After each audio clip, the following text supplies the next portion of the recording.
Do you know that when I was in recording school, they taught me to put your upper lip on the mic at all times and talk like this every time. And what do you do? And what do you do?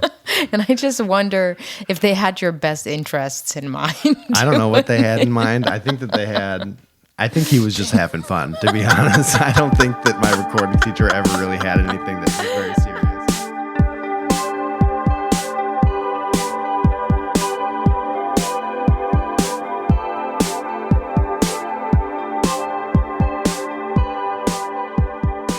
Gonna get back on the saddle. Just get back in the saddle. Season 2 of First Person Present. The saddle? Is it in the saddle? Oh my God. You live in the saddle. This is already going poorly. Don't trust me to edit anything. Season 2 of First Person Present starts now, 2026. What do you think? I thought that we could start off by me complaining that my aspirations for season 2 were that we would start and end with wine tastings and notes on wine. That's the subcategory, the subheader I'm going to introduce. But the powers that be have had it such that we are doing dry January, and I'm just not willing to have notes on non-alcoholic wine.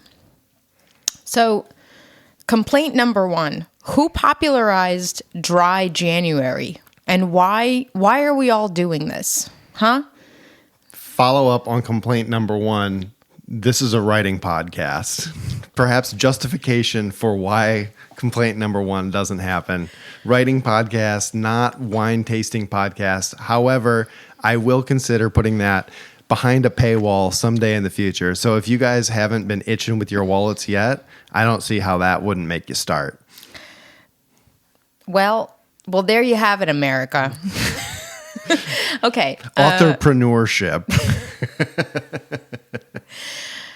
2026, year of the red horse and the inconvenient woman, I think, is as my mother has explained to me. So why don't you explain that to me? Because I still don't understand the red inconvenient woman horse. I don't think I'm going to do that. I think it's just so crazy that I don't think I'm going to do that. It's the Chinese zodiac calendar situation. So it's the red horse, which is like the fiery horse, and this is associated with ill-tempered women. So much so that, according to my mom, I think it was her hairstylist told her that this is a bad year to get pregnant because you don't want to give birth to a girl because the chances of a girl being ill-tempered are increased if you give birth to her during the red horse year. I mean, I don't know. My mother then proceeded to make a joke about the fact that, I was not born on the red horse year, but I could have been, ill-tempered as I am. Which, apple tree, may I just remind you. But anyway. She doesn't listen to this podcast, so we're okay. She doesn't listen to this podcast. How is your year starting out? It's the 5th of January. It is the new year. We are in the new segment where we've been for, I think, 3 months living in the holiday spirit, which for us also meant having a baby. And we endeavored to do dry January, or at least I brought it up originally because I felt like I was tired of the feeling of alcohol intoxication, which is how I feel pretty much every year around the time of New Year's Eve. I'm like, there's been so much celebrating.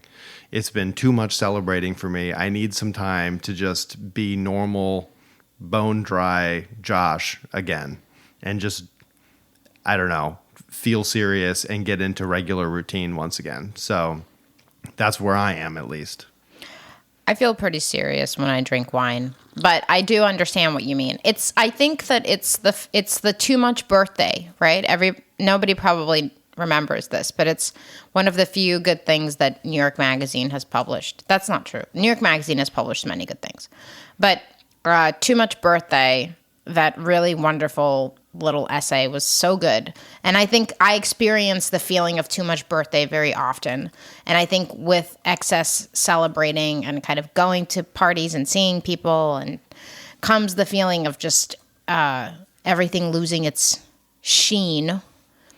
And maybe, I mean, not that you can't really drink very much or get drunk anymore when you have a child. It turns out you can't drunkenly take care of a child. But do you know what I have recalled over and over again is all the mommy bloggers and, I don't know, just adults that I've been listening to my entire life do, especially the ones that eventually go sober, talk about that period of time where you put the baby down at night and he goes to bed very early, like 7:00.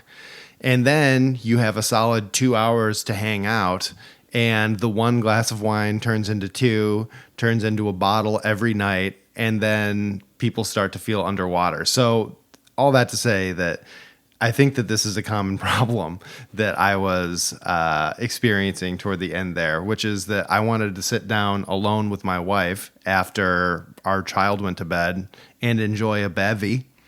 And perhaps I don't need to do that every single day. I mean, sit down with my wife, yeah. Perhaps I could sit down alone elsewhere. Maybe I could just go to the bar. This is becoming a grim John Updike novel of a podcast intro. Yeah. So Episode intro. How about writing? Talk to us about 2026 writing. I suppose where you are now and where you want to be, because that's the new year. Okay. Yeah. So I'm going to start a new draft of a project. And actually, I guess I should be more specific, and I should say that I'm going to continue a new project that I started a while ago, and I only got about, I think I have 25,000 words, something like that, of a novel draft. And so I think I'm going to go back in and I'm going to continue. And that's very exciting to me because I haven't been working on a long project in a while. I've just been doing revision of another long project, but nothing new. And, the possibilities are endless. It could end up being a vampire novel. Who knows? I'm manifesting that. I'm manifesting open-endedness. You're manifesting a vampire novel. Oh, yeah. I feel like I'm probably like a failed vampire novelist in that I've never tried to write one, and I don't read them, but God damn it if I don't sort of wish I had one in me. Yeah, I've always striven to write popular fiction and always failed. The book that I was writing before the book that I'm currently writing, that I think I'm going to end up sounding like Brad Listi with my novel in progress with this podcast. I don't know. That's like maybe a little too insidery of a joke. But Brad Listi, before he published his most recent novel, he was talking about writing the novel for maybe 10 years on his podcast, and every guest would come on and they'd be chatting. And at some point the guest would be like, "So how's your novel going?" And he'd be like, "Oh, Christ." And he'd have to talk about his project, which was in Project Purgatory, for a very long time.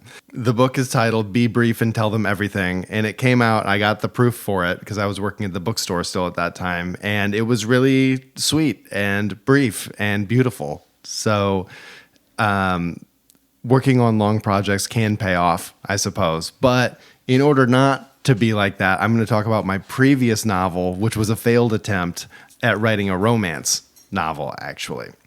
So I really, really love romance novels.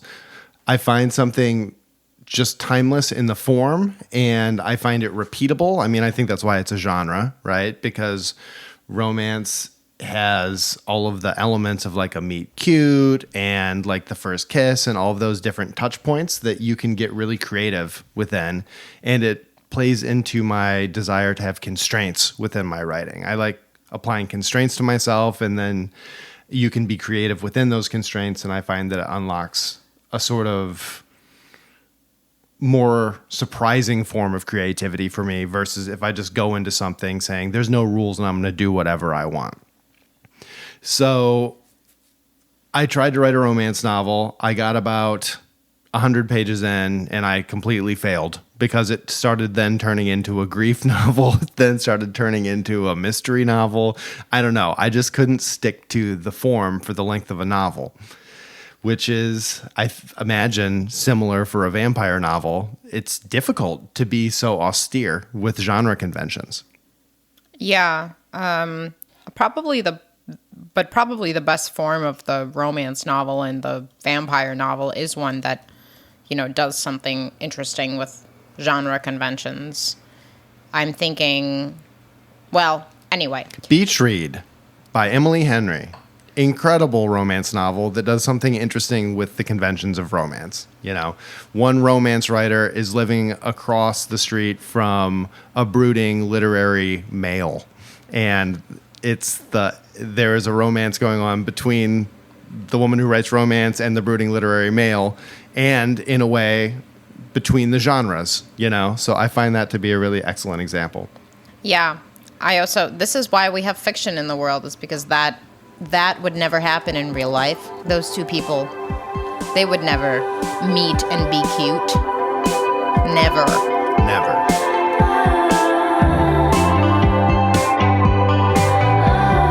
Traffic swims like bees against the banks. Glass half mirrors. Glass half mirrors.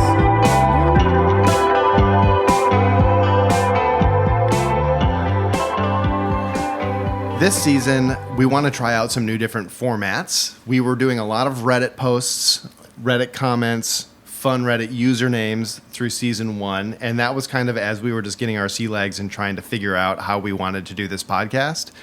I think that that's a lot of fun, and I don't want to totally leave that behind because I like being able to have people named Void Moth that we're talking to, or like Table Grapes, right? Miss you, Table Grapes. We think about you, Table Grapes. We do. And I have tried to respond to Table Grapes saying to listen to our episodes, but I don't think that they responded back. No, they probably blocked you. Probably. Well, once we introduce the wine tasting segment, we'll get Table Grapes back into this. We'll continue to harass this poor user for no reason. A user who's like, I don't want anyone to know that I'm on reddit.com. Okay, so what we're doing this season is we have people calling in, and by calling in, I mean sending me voice messages, or I'm currently setting up either a phone number or like a recording tin can. I haven't figured out how we're going to do it yet. But if you're listening to this and you have any kind of writing related question, think of it, record it via the device that I'm going to link in the show notes, and send it to us, because we're going to start doing this like a hotline where we can listen to what you guys are wondering about, and we can just wrap on that for the remainder of the episode. So enjoy this first submission by Brian B.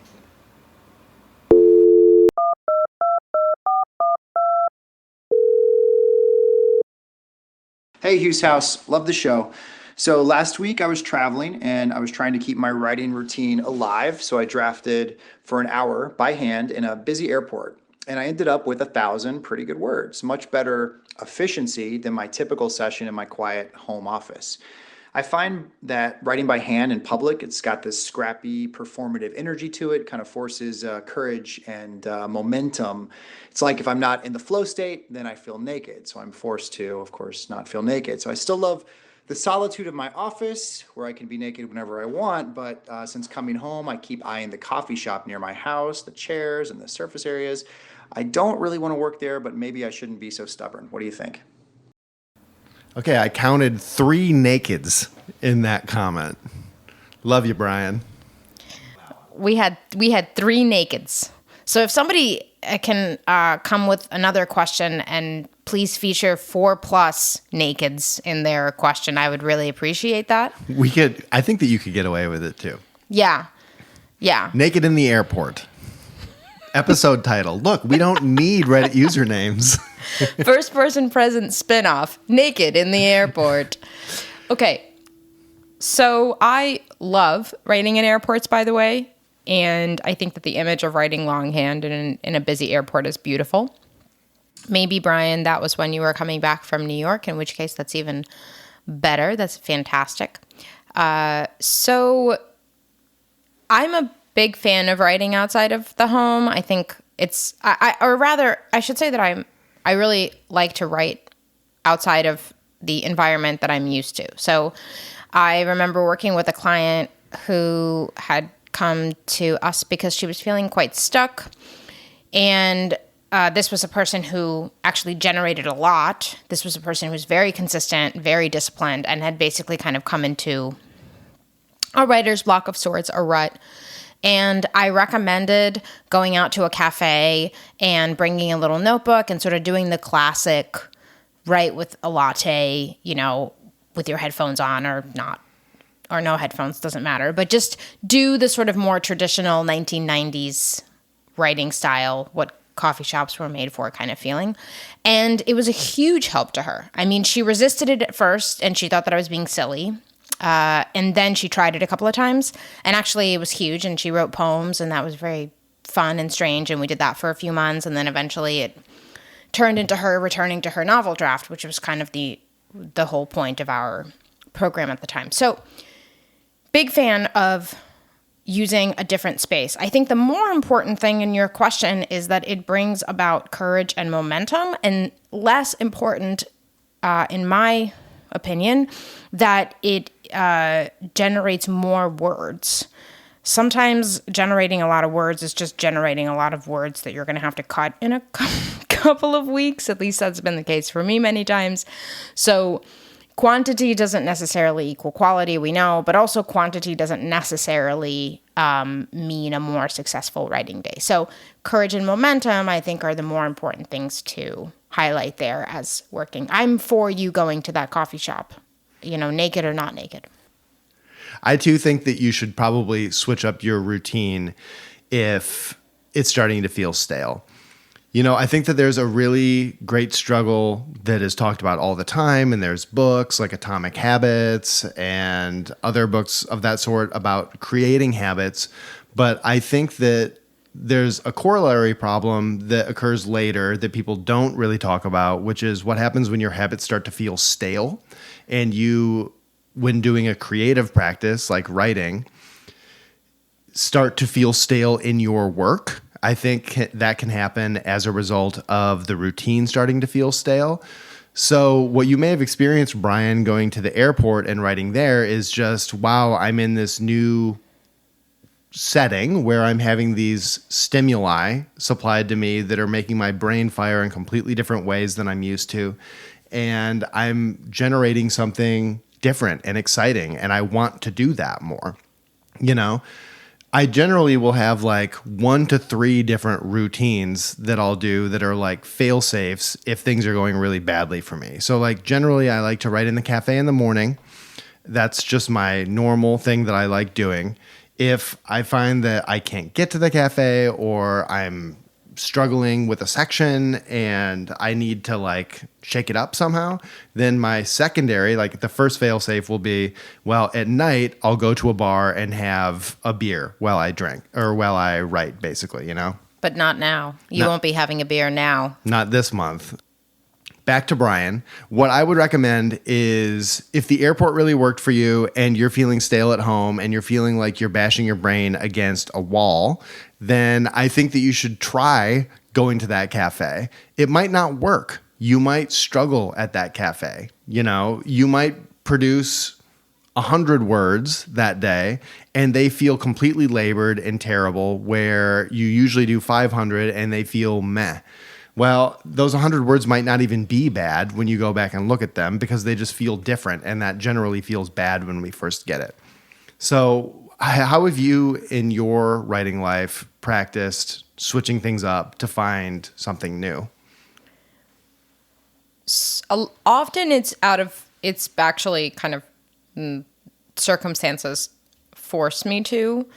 I love routine, unfortunately.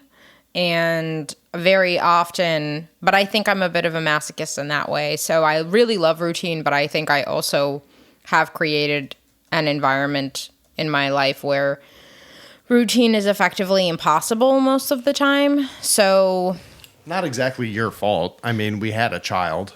well, it is my fault that we had a child. Well, and what I mean is we didn't just randomly have a child. But actually, I meant sort of on a grander scheme where I'm a person who's moved a lot, and I like to move, and moving requires that you change things up. Like where you work, for instance. But I do try to keep one or two things relatively consistent. And one of those things over the years has been trying to write first thing in the morning. Now, currently, that's actually not possible. And there have been other times in my life where that wasn't possible. And so then what I do is I move over into the evening. The afternoon is really bad for my brain. I don't know how to do many things in the afternoon. But so I change up the time, which often, interestingly, changes the texture of the writing. For some reason, I think my work sounds very different to me. My night pages feel very different from my morning pages. But I also really like to go into a different place. I've actually quite rarely write longhand. Rarely. I mean, I haven't written longhand in about a year now. I used to write longhand a lot more. So those are some of the things that I play with.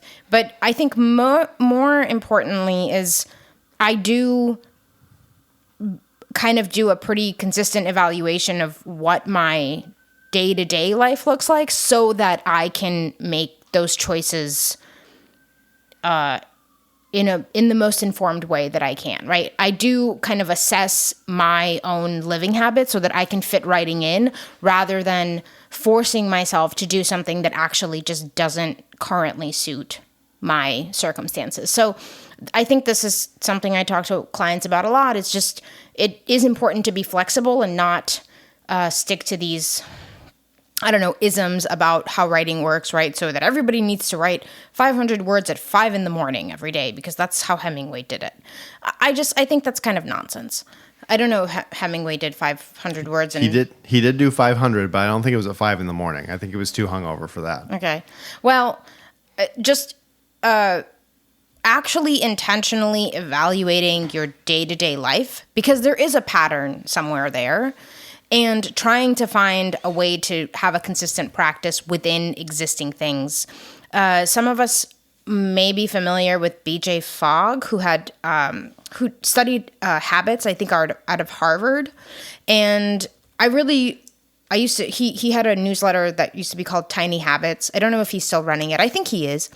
But it used to be about, or rather, it was when the newsletter was coming out, about creating little anchors and sort of building new habits on existing anchors.